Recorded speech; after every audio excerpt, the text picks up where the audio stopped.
नमस्कार। क्या अमृत काल में भाजपा के कार्यक्रमों में गांधी भजन गाने में पाबंदी है क्या? अटल बिहारी वाजपेयी के कार्यक्रम में एक गायिका ने गांधी भजन गा दिया। रघुपति राघव राजा राम, पतित पावन सीताराम, ईश्वर अल्लाह तेरो नाम। ये भजन गाने पर उस गायिका से मंच पर माफी मंगवाई गई और मोदी के मंत्री ने अल्लाह के नाम को जय श्री राम के नारे लगाकर कवर किया। तो अंबेडकर के नाम पर छाती पीटने वाले भाजपाई इतनी नफरत लाते कहां से हैं? आज इस पर बात करने के लिए हमारे साथ डॉक्टर राकेश पाठक जी हैं। राकेश पाठक सर, आपका बहुत बहुत स्वागत है। अंबेडकर साहब को लेकर क्या सोच है भाजपाइयों की, ये तो संसद में पूरे देश ने देख लिया सर। और गांधी भजन से इतनी नफरत कि वो भजन हजम नहीं कर पाए। अटल संध्या में एक गायिका ने ये भजन गा दिया, ईश्वर अल्लाह तेरो नाम, सबको सन्मति दे भगवान। तो ये हजम नहीं कर पाए। इतनी नफरत कहां से लाते हैं राकेश पाठक सर ये लोग? धन्यवाद प्रज्ञा जी। देखिए, सवाल गांधी भजन का नहीं जी। इन्हें उस हर व्यक्ति से नफरत है जो व्यक्ति स्वतंत्रता संग्राम में शामिल था, और उसमें भी गांधी इनके लिए सबसे बड़ा रोड़ा, सबसे बड़ी बात है। इसके अलावा दूसरे नंबर पर है पंडित जवाहरलाल नेहरू, तीसरे नंबर पर डॉक्टर अंबेडकर। क्योंकि भारतीय जनता पार्टी का जो पितृ संगठन है राष्ट्रीय स्वयंसेवक संघ 1925 में गठित हो गया, देश 1947 में आजाद हुआ, लेकिन 1925 से 1947 तक उन्होंने स्वतंत्रता संग्राम में कोई भूमिका अदा नहीं की। उनके पास एक भी ऐसा महानायक नहीं है, एक भी नायक नहीं है जिसका नाम लेकर भी ये कह सकें कि आजादी की लड़ाई में भी शामिल थे। ले देकर एक विनायक दामोदर सावरकर हैं, वे भी राष्ट्रीय स्वयंसेवक संघ के नहीं, वे तो हिंदू महासभा के नेता। सावरकर को कुछ साल पहले तक संघ चिमटे से भी नहीं छूता था, क्योंकि सावरकर के ऊपर गांधी हत्याकांड का आरोप था। उस षड्यंत्र में उनके ऊपर मुकदमा चला। इसलिए चाहे ये भजन हो रघुपति राघव राजा राम, और इसमें आपत्ति उन्हें के शब्द पर हुई, ईश्वर अल्लाह तेरो नाम, ईश्वर अल्लाह तेरो नाम। तेरो नाम, ईश्वर और अल्लाह का नाम एक साथ क्यों ले लिया? मंत्री जी आए, जय श्री राम के जोर जोर से नारे लगवा रहे थे, सोच रहे थे कि अल्लाह का नाम कवर कर दिया जाए। ये क्या गा दिया गायिका ने? जी प्रज्ञा, मैंने अभी ट्वीट किया है, मैंने कुछ सवाल पूछे हैं, हमारे आपके इस मंच पर भी पूछ लेता हूँ उन भाजपाइयों से, उन मंत्री से जिन्होंने इस भजन को रुकवाया और नारे लगाए। गायिका देवी, उनको माफी मांगनी पड़ी। जी। मेरे 3 छोटे से सवाल हैं। इन भाजपाइयों से कोई जाकर ये पूछे कि राजघाट पर 30 जनवरी और 2 अक्टूबर को जब प्रधानमंत्री नरेंद्र मोदी जाते हैं तब भी ये भजन चलता है या इसकी धुन बजाई जाती है? मोदी जी कैसे सुन लेते हैं? G20 में दुनिया भर के राष्ट्राध्यक्ष आए थे, उन सबको राजघाट पर लेकर गए थे प्रधानमंत्री, तब भी यही धुन बज रही थी। नरेंद्र मोदी ने क्यों बजने दी? तीसरा सवाल, जब नरेंद्र मोदी दुनिया के किसी भी देश में जाते हैं, वहां गांधी जी की मूर्ति पर माल्यार्पण करते हैं या गांधी जी की नई प्रतिमा का लोकार्पण करते हैं? अभी पिछले साल हिरोशिमा में उन्होंने किया। छोटे से देश, अभी अफ्रीका के एक छोटे से देश गए थे, वहां भी गांधी जी खड़े मिले थे। जहां भी गांधी की मूर्ति होती या गांधी से संबंधित कोई आयोजन होता है, यही भजन चलता है। प्रधानमंत्री उसे तो नहीं रोक पाते। इन भाजपाइयों के नेता, जिन्हें वे अपना भगवान मानते हैं, वे श्रद्धा पूर्वक हाथ जोड़कर यह वाला भजन सुनते हैं, तो इन भाजपाइयों को, पटना के नेताओं को किस बात पर आपत्ति हो गई? और ईश्वर, अल्लाह, गॉड, परवरदिगार, ये सब एक के ही नाम। हमारे अपने हिंदू धर्म में, सनातन धर्म में यही माना गया है, ईश्वर एक है, उसके नाम कुछ भी हो सकते हैं, अलग अलग हो सकते हैं। बिल्कुल ठीक बात है। उस तक पहुंचने के रास्ते अलग हो सकते हैं। मलिक मोहम्मद जायसी ने लिखा है, विधना के मार्ग हैं तेते, सरग नखत तन रोआ जेते। ईश्वर तक पहुंचने के इतने रास्ते हैं जितने स्वर्ग में तारे हैं, आसमान में तारे हैं, या सरग नखत तन रोआ जेते, जितने हमारे शरीर पर रोए हैं, इतने रास्ते ईश्वर तक पहुंचने के। किसी भी रास्ते से जाया जा सकता है, उसे ईश्वर कहकर, अल्लाह कहकर। इनकी परेशानी गांधी है, भजन नहीं है प्रज्ञा जी।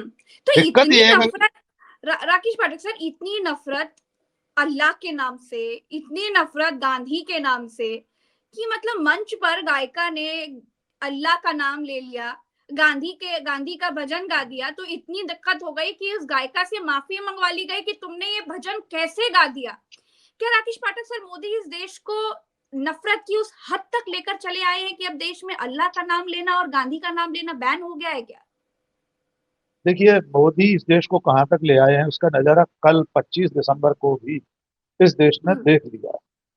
हमारे समाज का तालिबानीकरण होना शुरू हो चुका है। मैं अभी ये तो नहीं कहूंगा कि पूरे समाज का तालिबानीकरण हो चुका है, लेकिन शुरुआत इसी तरह होती है। कौन जानता है कल हमारा देश भी तालिबान बन जाएगा। कल 25 दिसंबर परमेश्वर के दूत, परमेश्वर के पुत्र ईसा मसीह का जन्मदिन। खुद प्रधानमंत्री नरेंद्र मोदी 3 दिन से कार्यक्रमों में जा रहे हैं। दिल्ली में गए हुए नमन कर रहे हैं, नमन कर रहे हैं, ईसा मसीह के प्रवचन सुना रहे हैं वहां पर। अपने ट्विटर हैंडल पर 20 फोटो डाल रहे हैं ईसाई समाज के। और उनके ही समर्थक, उनके भक्त क्या कर रहे थे? उत्तराखंड में ऋषिकेश में एक घर के भीतर क्रिसमस मनाने से रोक दिया। बजरंग दल के लोग, गुंडे, मैं स्पष्ट कहूंगा आपके चैनल पर, बजरंग दल, विश्व हिंदू परिषद के लोग घर में घुसकर परमिशन मांग रहे हैं। प्रज्ञा जी, आप अपने घर में पूजा करते हैं सुबह शाम, परमिशन लेते हैं कि अपने एडीएम या एसडीएम से या थाना प्रभारी से? कोई भी व्यक्ति अपने घर में हनुमान चालीसा पढ़ता है। अरे संविधान हमें इस चीज का अधिकार देता है राकेश पाठक। संविधान ने हमें अधिकार दिया है, पूजा का, उपासना का अधिकार संविधान ने दिया है, धार्मिक आस्था का अधिकार संविधान ने दिया है। 25 दिसंबर को घर में घुसकर आपने क्रिसमस नहीं मनाने दिया। आपके लखनऊ में, तहजीब के शहर लखनऊ में, कैथेड्रल के आगे आपने हरे राम हरे कृष्णा के नारे लगा रहे हैं, भजन गा रहे हैं। रोहतक में एक धर्मशाला के भीतर, धर्मशाला में जहां बाकायदा बुकिंग करके पैसे जमा करके ईसाई समाज ने क्रिसमस का आयोजन किया था, वहां बजरंग दल के लोग अंदर घुस गए, स्टेज पर बैठकर हनुमान चालीसा पढ़ा। अंततः वो आयोजन रद्द करना पड़ा। इंदौर में सांता क्लॉज की वर्दी पहने हुए डिलीवरी बॉय के कपड़े उतरवा दिए बजरंग दल के लोगों। तो प्रधानमंत्री नरेंद्र मोदी हमारे देश को उसी मुकाम पर ले आए जहां गांधी का भजन गाना भी अपराध। तो अंबेडकर के नाम पर इतनी छाती पीटते हैं, संविधान को अपने माथे से लगाते हैं। ये कौन लोग हैं सर? ये कौन लोग हैं जो हमें बताते हैं कि हमें किसका नाम लेने से स्वर्ग मिलेगा, किसकी पूजा करनी चाहिए, किसकी पूजा नहीं करनी चाहिए? कौन लोग हैं? क्या समझते हैं अपने? ये अपने आप को भगवान समझते हैं। प्रधानमंत्री खुद कह चुके हैं वे नॉन बायोलॉजिकल हैं, अपने मुंह से कह चुके हैं वे अवतार हैं, सब कुछ वे कह चुके हैं। और उनके जो प्रशंसक हैं या उनके समर्थक या भक्त, वे उन्हें भगवान का अवतार मानते ही हैं। इसलिए अंबेडकर भी उनकी राह का रोड़ा है, क्योंकि अंबेडकर बराबरी की बात करते हैं, अंबेडकर जाति प्रथा को खत्म करने की बात करते हैं, वे मनुस्मृति को जलाते हैं। कल मनुस्मृति का दहन दिवस भी था। अंबेडकर उन बेड़ियों को तोड़ने की बात करते हैं। वे तमाम तरह के अवतारों पर विश्वास न करने की, उनकी जो 22 प्रतिज्ञाएं हैं उनमें यही सब है। ब्रह्मा विष्णु महेश पर विश्वास नहीं करूंगा, ये शुरुआती उनकी प्रतिज्ञा है। लेकिन संविधान निर्माता के रूप में अंबेडकर भी इनको खटक रहे हैं, क्योंकि अपनी सारी मनमर्जी लागू नहीं कर पा रहे। ये संविधान ही तो है जो इनको अपने उस अंतिम लक्ष्य से रोक रहा है, जिस अंतिम लक्ष्य में इन्होंने इस देश को एक हिंदू राष्ट्र बनाने, एक धर्म राज्य बनाने की संकल्पना की हुई है। ये संविधान वैसा इन्हें करने नहीं देगा। इसलिए वे मंच से, सदन में, संसद में कुछ भी कहें, उनके समर्थक वही करेंगे जो उन्हें करना है। धर्म संसद होगी प्रयागराज में और उसमें हिंदू राष्ट्र बनाने की मांग होगी। धीरेन्द्र शास्त्री नाम का बाबा हिंदू राष्ट्र बनाने के लिए पद यात्रा करेगा, कोई रोकने वाला नहीं। जिस देश में खालिस्तान की मांग करना अपराध है, उस देश में हिंदू राष्ट्र की मांग करना भी संविधान विरुद्ध बात है। लेकिन चूंकि सत्ता में बैठे लोग यही चाहते हैं, उनका संरक्षण है ऐसे तबकों पर, ऐसे समूहों पर, इसलिए ये सब हो रहा है। जी, तो एक बात बताइएगा, अब तो नीतीश कुमार को भी शर्म आनी चाहिए, सोच लेना चाहिए कि बड़े शर्म की बात है कि किन लोगों के साथ वे सरकार में है, जो बापू के नाम से इतनी नफरत करते हैं, जो अल्लाह के नाम से इतनी नफरत करते हैं। किस मुंह से जाएंगे राकेश पाठक सर नीतीश कुमार लोगों के बीच में? मुझे तो लगता है कि आप भाजपा ने नीतीश कुमार को ना घर का छोड़ा ना घाट का छोड़ा, ऐसी परिस्थितियां बनती हुई दिखाई दे रही है सर क्या? देखिए, नीतीश कुमार, चंद्रबाबू नायडू, चिराग पासवान, जयंत चौधरी, ऐसे कई नाम हैं जिनकी दम पर यह सरकार बनी हुई है। हाँ। लेकिन इन सब लोगों का अपना जो वोट बैंक है हम्म। वो नहीं है जो बीजेपी या मोदी का है। हाँ, बिल्कुल ठीक बात नी, है, इसीलिए नीतीश शर्म आनी कुमार और चाहिए नीतीश कुमार को। वही मैं कह रहा हूँ, नीतीश कुमार और चंद्रबाबू नायडू किसी सूरत में इस कट्टर हिंदूवादी एजेंडे को लेकर नहीं चल सकते। हम्म। उन्हें जिन्हें एड्रेस करना है, उनका जो वोट बैंक है, उनके जो समर्थक तबके हैं समाज के, हम्म। वो तो इस विचार के साथ नहीं है। हम्म। नीतीश कुमार को भी इसी साल, आज से चंद दिन बाद अगला साल लग जाएगा, 2025 में चुनाव में जाना है। वे अपने मतदाताओं के बीच में हिंदू राष्ट्र की बात करके तो नहीं जा सकते। वे हम्म। अंबेडकर को गाली देने वालों के साथ खड़े हुए दिखाई दें, ये भी उनका मतदाता स्वीकार नहीं करेगा। इसलिए आज नहीं तो कल जो लगातार खबरें चल रही हैं कि वे पलटी मार सकते हैं, मैं नहीं जानता हूं वे कब पलटी मारेंगे और सचमुच में इस बार भी पलटी मारेंगे कि नहीं। लेकिन कुल मिलाकर उनके सामने बड़ी चुनौती, अगर इनके साथ खड़े रहते हैं तो उनकी जमीन हम्म। दरक जाए। हम्म। उनके पैरों के नीचे से कालीन खिसक रही है धीरे धीरे। उनका वोट बैंक ये देख हम्म। रहा होगा कि नीतीश कुमार किनके साथ खड़े हैं। हम्म। जो दलितों के विरोधी हैं, जो आदिवासियों के विरोधी हैं, जो पिछड़ों के विरोधी हैं, जो संविधान के विरोधी हैं, जो बाबा साहब भीमराव अम्बेडकर के विरोधी हैं। अभी आपके उत्तर प्रदेश के एक डिप्टी सीएम ने कल कह दिया, हम्म। केशव प्रसाद मौर्य ने बोला है, डिप्टी सीएम है ना शायद अभी तक, हम्म। उन्होंने बोला है कि अम्बेडकर दलितों के विरोधी थे। बताइए, जो अम्बेडकर पूरा जीवन दलितों के हक के लिए लड़ रहे हैं, उन्हें विरोधी बता रहे हैं। तो जनता में जो संदेश जा रहा है, नीतीश कुमार को एक न एक दिन सोचना पड़ेगा। जितनी देर करेंगे उतनी देर उनकी जमीन खिसकती रहेगी। अच्छा, संघ संघ भी एक तरीके से घेरा जा रहा है, क्योंकि अब संघ ने भी कह दिया है कि बहुत हो गया हिंदू मुसलमान, अब सबको साथ लेकर चलना है। ये नफरत जो है ये संघ को भी दिखाई दे रही है कि अब ये देश किस दौर से गुजरने वाला है, किस जगह हम जा रहे हैं, कहाँ पहुंच रहा है हमारा देश। तो क्या संघ ने जिन लोगों को दूध पिलाया वो क्या इतने बड़े हो गए हैं, संघ से बड़े हो गए हैं कि संघ को डसने चले हैं? क्या लगता है सर? देखिए जी, इस तरह के जो फासिस्ट संगठन होते हैं उसमें सबसे बड़ी मुश्किल यही है कि आप जिन लोगों के संरक्षण में आगे बढ़ते हैं, जिन्हें आगे बढ़ाते हैं, दोनों के ऊपर एक दूसरे से रिश्ता जुड़ा हुआ हम्म। है। आज की तारीख में हिंदूवादी जो लोग हैं, वो जो पूरा एक कट्टरवादी वादी भीड़ है पूरी, जो वो इस वक्त कुछ सुनना नहीं चाहती। अगर डॉक्टर मोहन भागवत ये कहें कि हर मस्जिद के नीचे शिवलिंग ढूंढना ठीक नहीं है, हम्म। मंदिर मस्जिद विवाद उठाना ठीक नहीं है, सबको तो अब साथ ये लेकर बात चलना सबको है। साथ लेकर चलें, तो ये बात तो कट्टरवादी जो कट्टरपंथी हिंदू तबका है वो तो स्वीकार करेगा नहीं। तो आपने देखा होगा कि अब पिछले 7 दिनों में संघ प्रमुख के खिलाफ ही अभियान शुरू हो गया। अरे अच्छा, वे बाबाओं की कौन लोग? फौज उतार दी गई है राकेश पाठक बाबाओं सर। की फौज उतार दी गई है कि हमें हाँ। आपकी जरूरत नहीं है, अब हमें संघ की जरूरत नहीं है, एक कोई बाबा कह रहे हैं।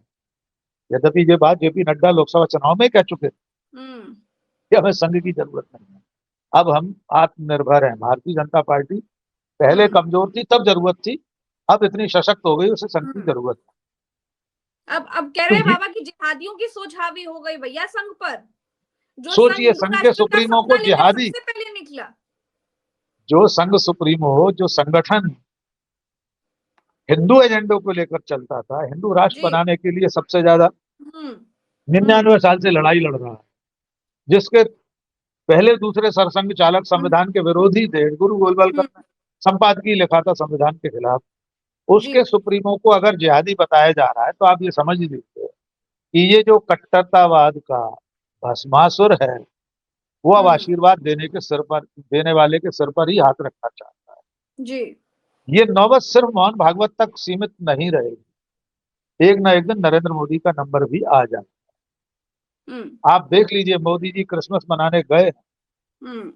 उनके उन तमाम ट्विटर पर किए गए पोस्ट पर, उनकी फोटो और उनके वीडियो पर उनके समर्थकों ने ये कमेंट किए कि साहब ये आप क्या कर रहे हो, हम तो यहाँ ईसाइयों के खिलाफ लड़ाई लड़ रहे हैं और आप वहां पे जाके पादरियों और बिशप्स के साथ क्रिसमस मना रहे हो।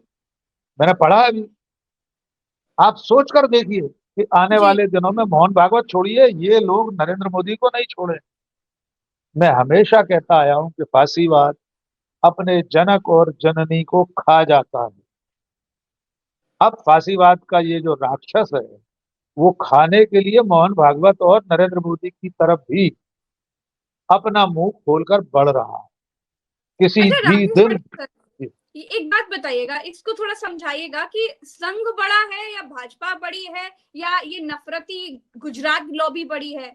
थोड़ा इस पर प्रकाश डालिए राकेश पाठक सर। देखिए, बहुत बहुत ही जरूरी सवाल आपने पूछा है। जी। मूलतः तो संघ ही बड़ा है। वो तो हम्म संघ ही पितृ संगठन है। भारतीय जनता पार्टी हो या तमाम संघ के जो आनुषंगिक संगठन है वो सब उसके बगल बच्चा है।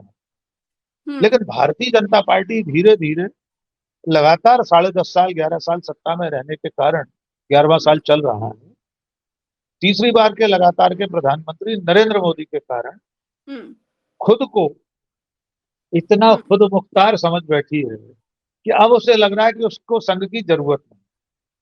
बीजेपी को हम्म संघ की जरूरत कब पड़ती है? बीजेपी को हम्म जरूरत पड़ती है चुनाव में। लोगों के घर घर मतदाता पर्चियां पहुंचवाने से लेकर मतदान केंद्र तक वोट डालने लाने, हम्म नाराज लोगों को, असंतुष्टों को मनाने, ये सारी चीजों की, अब इन सारी चीजों की जरूरत अब बीजेपी को नहीं।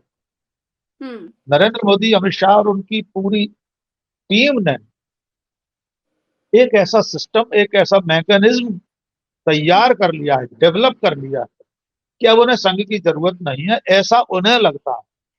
तो हम्म ये जो आपका सवाल है कि बड़ा कौन है, बड़ा तो संघ ही था हमेशा से। आज भी संघ ही बड़ा है, लेकिन बीजेपी और मोदी शाह को लगने लगा है कि वे उससे बड़े हो गए। मोदी हम्म की image larger than life image बना दी गई, उन्हें अवतार बना। हम्म ऐसा वे खुद दावा करते रहे और समर्थकों ने मान लिया। अब हम्म इसमें जो तीसरा विकल्प आपने दिया था कि क्या ये नफरती जो फौज है ये उससे बड़ी है, हम्म तो अंतिम उत्तर ये है कि अब ये इन दोनों से भी बड़ी हो गई। हम्म ये बेलगाम है, निरंकुश है, क्योंकि वो किसी सिस्टम में नहीं है। उसका कोई सिस्टम नहीं है कि उस नफरती फौज का कोई मंडल अध्यक्ष है, कि कोई उसका जिलाध्यक्ष है, कोई संगठन महामंत्री है। वो तो बेलगाम पागलों की भीड़ है। उसे काबू करना अब संभव नहीं। जैसे आईटी सेल के जो ट्रोल्स हैं, सोशल मीडिया के जो ट्रोल्स हैं, व्हाट्सएप यूनिवर्सिटी के जो विद्वान हैं, इन्वर्टेड कॉमा में विद्वान, हम्म उन पर किसी संगठन का अंकुश थोड़ा ही है कि उनकी हम्म कोई औपचारिक बैठक होती है कि ये संगठन अध्यक्ष। वे तो अब पूरी तरह से रक्त बीज बन चुके हैं। आप एक को खत्म करेंगे, एक को समझाएंगे, 100 और पैदा हो जाएंगे। तो वे सब लोग आज मोहन भागवत के खिलाफ ट्वीट कर रहे हैं, व्हाट्सएप पर लंबी लंबी पोस्ट लिखी जा रही कि ये जिहादी हो चुका है मोहन भागवत। हम्म। एक साल इनको धर्म की लगेगा। जानकारी नहीं है। जी। इनको धर्म की जानकारी नहीं है, मोदी जी के परम प्रिय उनको धर्म, मित्र। हाँ, बिल्कुल यही कहा गया, उन्हें Right. धर्म की जानकारी नहीं। सोचिए हम्म आप। तो कुल मिलाकर आने वाले कल में ये जो रक्त बीज है, ये जो हम्म पागलों की फौज है, ये त्रिशूल लेकर नरेंद्र मोदी पर नहीं दौड़ पड़ेगी, इसकी गारंटी कौन ले सकता है? हम्म। मेरी आशंका तो ये है बहुत जल्द नरेंद्र मोदी भी अब इनके निशाने पर आ जाए। तो क्या गुजरात लॉबी और संघ की लड़ाई इतनी बड़ी हो गई है जो खुलकर अब सामने दिखाई देने लगी है? मोहन भागवत एक तरफ कहते हैं कि सब धर्म एक साथ लेकर के चलो, अब हर मंदिर के नीचे, हर मस्जिद के नीचे मंदिर मत खोजो, सबको साथ लेकर चलो। और दूसरी तरफ ये नफरती लॉबी के जो लोग हैं, छर्रे तमंचे हैं जो इनके, वो कहते हैं कि अल्लाह का नाम और ईश्वर का नाम एक साथ मत लो भैया। तो ये लड़ाई, ये दरार इतनी बड़ी खिंच गई है कि अब खुलकर सामने ये दिखने लगी है, इसका कॉन्सिक्वेंसेस हम सामने देख पा रहे हैं। देखिए प्रज्ञा, मैं बड़ी जिम्मेदारी के साथ एक बात कहना चाहता हूँ। बहुत बड़े बड़े पत्रकार, समीक्षक, राजनीतिक विश्लेषक कई दिनों से ये लिख रहे हैं कि ये नूरा कुश्ती है, नूरा कुश्ती। हाँ हाँ हाँ हाँ। पहले भी जब लड़ाई चली थी तब भी बहुत लोग कह इसी रहे हैं तरह की फ्रेंडली बात कही। फाइट है दोनों की। Right right. मैं हमेशा से, मैंने पहले भी, जब से मैंने पिछले 1 डेढ़ साल से हम्म संघ और बीजेपी के, मोदी और मोहन भागवत के रिश्तों की पड़ताल की है, हम्म मैं पूरी जिम्मेदारी से हर बार कहता आया हूं कि अब ये नूरा कुश्ती नहीं है। एक समय था जब नूरा कुश्ती रहती होगी, लेकिन हम्म अब ये वास्तविक लड़ाई है और अब ये बड़ी लड़ाई में तब्दील हो चुकी है। मोहन भागवत अगर हिंदू मुस्लिम एकता की बात कर रहे हैं, सभी धर्मों के सम्मान की बात कर रहे हैं, लेकिन नरेंद्र मोदी तो नहीं कर रहे। नरेंद्र मोदी पूरे लोकसभा चुनाव में मंगल सूत्र मुजरे तक पहुंचे थे, भैंस छीन ले जाएंगे, यहां तक पहुंचे थे। वे किसके लिए बात कर रहे हैं? अभी झारखंड के चुनाव में उन्होंने कहा कि ये लोग ये घुसपैठ किए रोटी बेटी और माटी छीन रहे हैं। किसके लिए कहा था? मुसलमानों के लिए। जी। अगर मोहन भागवत हिंदू मुस्लिम एकता की बात करें और नरेंद्र मोदी मुसलमानों पर इतने गंभीर आरोप लगाएं, सिर्फ नफरत की राजनीति करें, तो अब ये लड़ाई नूरा कुश्ती नहीं है। अब आप पूछेंगे कि चुनाव में तो संघ काम करता है। मैं इसका भी बहुत साफ खुलासा करना चाहता हूं, इसको लेकर भी सबके भ्रम दूर हो जाने चाहिए। अगर संघ सचमुच में बीजेपी के लिए इतना ही काम करता है, उसके स्वयंसेवक चुनाव में जुट जाते हैं, तो आपके उत्तर प्रदेश में भारतीय जनता पार्टी लोकसभा चुनाव में तीसरे नंबर की पार्टी कैसे बनकर रह गई? लोकसभा चुनाव में महाराष्ट्र में संघ के स्वयंसेवक कहां चले गए? राष्ट्रीय स्वयंसेवक संघ के लोग 2018 के विधानसभा चुनाव में मध्य प्रदेश, छत्तीसगढ़ और राजस्थान के चुनाव के समय क्या हिमालय पर चले गए थे? कैसे हार गई थी बीजेपी?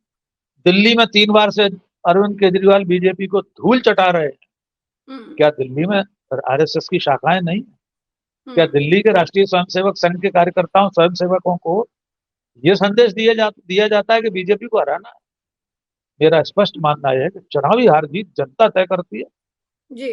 संघ का ये जो हथेली लगाने वाला मुहावरा है कि संघ हमेशा बीजेपी के साथ खड़ा रहता है, हमेशा खड़ा नहीं रहता।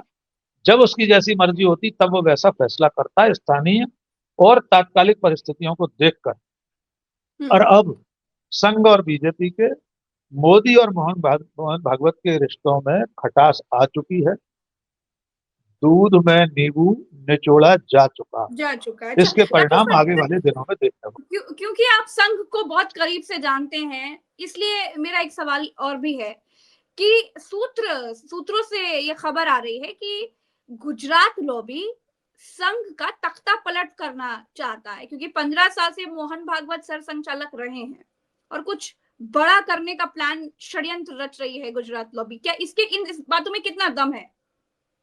देखिए, गुजरात लॉबी काफी दिन से इस प्रयास में, पहले भी एक बार प्रयास हुआ था कई साल पहले, कि वो चित पावन ब्राह्मण जो संघ के सर्वे सर्वा बनते हैं उनकी बजाय किसी गुजराती को बनाया जाए। एक नाम आया था बीच में जी। अब ये लड़ाई एक बार फिर शुरू हुई, लेकिन उससे पहले एक मौका और आने वाला। सरसंघ चालक को हटाना बदलना अभी मोदी शाह और गुजरात की लॉबी के बस में नहीं है। मोदी शाह की हैसियत नहीं है संघ प्रमुख को अपनी मर्जी से हटाकर अपनी मर्जी के किसी आदमी को सरसंघ चालक बना सकता। उससे पहले भारतीय जनता पार्टी के राष्ट्रीय अध्यक्ष का चुनाव होना, वो बड़ी चुनौती है।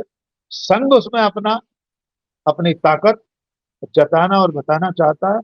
यही वो एक टर्निंग पॉइंट होगा, ये अग्नि परीक्षा है रिश्तों की। ये पैमाना होगा इस बात का कि क्या संघ अपनी मर्जी चला भी पाता है बीजेपी के राष्ट्रीय अध्यक्ष को बनाने। संजय जोशी वगैरह के नाम चलते, मैंने आपके चैनल पर भी महीनों पहले कहा था कि मोदी इतने कमजोर नहीं हुए हैं, इतने दुबले नहीं हुए हैं कि अपने सबसे बड़े दुश्मन संजय जोशी को पार्टी का राष्ट्रीय अध्यक्ष बन जाने दें। कतई मुमकिन नहीं है, लेकिन ऐसे व्यक्ति को भी नहीं बनने देंगे मोदी शाह जो जरा सा भी, जिसका पलड़ा नागपुर के केशव कुंज की तरफ झुकता हो, हेडगेवार मंदिर की तरफ झुकता हो, उसे भी मोदी शाह राष्ट्रीय अध्यक्ष नहीं बनने देंगे। तो अभी असली लड़ाई जनवरी में ये है, उसके बाद देखेंगे। सरसंघ चालक अभी तो कोई बदलने वाला है नहीं आसानी से, न ऐसी कोई प्रक्रिया है राष्ट्रीय स्वयंसेवक संघ में कि बीजेपी के नेता चाहें तो वहां कोई मांग उठवा दें। कोई नहीं कर सकता। ऐसे संगठनों में इस तरह की बात करने की हिम्मत किसी की नहीं होती है। ये पूरी तरह तानाशाही वाले संगठन होते हैं। ये कोई लोकतांत्रिक संगठन थोड़ी है कि इनमें कोई आंतरिक चुनाव होता है। बीजेपी में ही चुनाव नहीं होता, संघ की क्या बात कर रहे हैं। बीजेपी में राष्ट्रीय अध्यक्ष का चुनाव होता है क्या? कोई बता दे। कांग्रेस तो विधिवत मतदान करा के अध्यक्ष चुनती है लगातार पिछले इतने सालों। सोनिया गांधी के खिलाफ लोग चुनाव लड़ चुके। इससे ज्यादा आंतरिक लोकतंत्र और क्या हो सकता है? जी प्रज्ञा जी। अच्छा, राकेश सर, एक चीज और भी है, क्या नीतीश कुमार, चंद्रबाबू नायडू को ये आभास है, ये पता लगने लगा है कि भाजपा के जो कदम है, जो अमित शाह ने संसद में अम्बेडकर को लेकर बयान दिया, लोग कह रहे हैं कि अम्बेडकर का अपमान कर दिया है, एक तबका पूरी तरह से नाराज हो गया है, इसका विरोध भी हमने देखा कि पूरे देश में किस तरह से हुआ। इसके अलावा जो कुछ भी हम देख रहे हैं, एक तरफा भाजपा हर तरफ चलने की कोशिश कर रही है। बिहार को लेकर एक इंटरव्यू में अमित शाह ने कहा कि केंद्र तय करेगा कि बिहार का मुख्यमंत्री कौन होगा। ऐसी बहुत सारी चीजें हो रही हैं। और महाराष्ट्र में क्या हाल किया है शिंदे का, ये तो सबने ही देख लिया है। क्या नीतीश कुमार और चंद्रबाबू नायडू को इस बात का आभास है कि भाजपा के साथ रहने से वो ना घर के रह पाएंगे, ना घाट के रह पाएंगे? और देखिए खासतौर पर नीतीश नीतीश कुमार, कुमार, क्योंकि बिहार का चुनाव आने वाला है। देखिए चंद्रबाबू नायडू को तो इसलिए फिक्र नहीं है कि उनके राज्य में तो 4.5 साल है विधानसभा चुनाव में अभी राइट। हुआ, बिहार में अभी होने वाला है। हम्म। आपका प्रश्न है कि इन दोनों लोगों को एहसास है या नहीं। मेरा क्योंकि नीतीश प्रश्न ये कुमार है, एनडीए की मीटिंग्स में जा नहीं रहे हैं। जी, मेरा कहना यह है कि नहीं है तो होना चाहिए उन्हें इस बात का एहसास। हम्म। उन्हें इतिहास पर दृष्टि डालकर ये देख लेना चाहिए कि जिन भी राजनीतिक दलों ने, जिन क्षेत्रीय दलों ने बीजेपी का साथ लिया है, वे सब लगभग खत्म होने के कगार पर। बीजू जनता दल, शिरोमणि अकाली दल, हम्म। वाईएसआर कांग्रेस, उद्धव ठाकरे की शिवसेना, कितने हम्म। नाम गिनाए जाए, जो उनके साथ आया वो खत्म हो गया। नीतीश कुमार के खिलाफ भी तैयारियां चल रही। कल अटल जी का स्मृति दिवस था। बिहार के उप मुख्यमंत्री ने कह दिया है कि अटल जी का सपना तब तक पूरा नहीं होगा जब तक बीजेपी अपना मुख्यमंत्री नहीं बना। हम्म। और ये बड़ी बात है कि बिहार में आज तक बीजेपी अपना मुख्यमंत्री नहीं बना पाई नहीं बता आजादी के बाद पाया, से। बिल्कुल। हम्म। अमित शाह कह ही चुके हैं कि बीजेपी तय करेगी मुख्यमंत्री कौन होगा, यानी नीतीश कुमार की भी उल्टी गिनती शुरू हो गई। हम्म। तो ये जो बीजेपी नाम का डायनासोर है, ये छोटे छोटे राजनीतिक दलों को ग्रास बना लेता है। मैं हम्म। इसका एक और दूसरे तरीके से मुहावरा देता हूँ कि हमारे मिथकों में एक पारस पत्थर हुआ करता था। उस पारस हाँ। पत्थर को जिससे छुआ दो वो सोना बन जाता है। बीजेपी ऐसा रिवर्स पारस पत्थर है, उसे जो छू ले वो लोहा बन जाता है। हम्म।